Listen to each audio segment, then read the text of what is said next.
ગોપાલ કંપનીના ગાંઠિયા ખાતા પહેલા હવે ચેતી જજો। હિંમતનગરમાં ગાંઠિયાના પેકેટમાંથી મૃત ઉંદર નીકળ્યો છે। પ્રેમપુરમાં બાળકીએ ગાંઠિયાનું પેકેટ લીધું હતું ને પેકેટ ખોલતા જ તેમાંથી મૃત ઉંદર નીકળ્યો। ગાંઠિયા ખાતા બાદ બાળકીની તબિયત પણ લથડી હોવાનો દાવો છે। તો ગોપાલ નમકીનના ગાંઠિયા ખાતા પહેલા ચેતી જજો ને સાવધાન રહેજો, કારણ કે હિંમતનગરની આ ઘટના છે કે જ્યાં ગાંઠિયાનું પેકેટ એક બાળકીએ ખરીદ્યું હતું। ગાંઠિયાનું પેકેટ ખોલતા જ તેમાંથી મૃત ઉંદર મળી આવ્યો છે।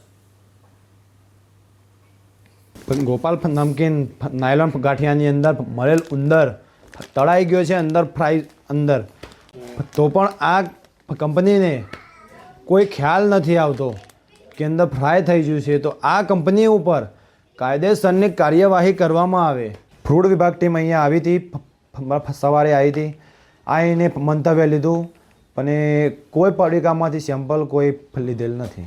ગ્રાહક સુરક્ષામાં હવે આનું અરજી કરવાનો છું હું, અને મને આમાં ન્યાય મારે જોઈએ છે।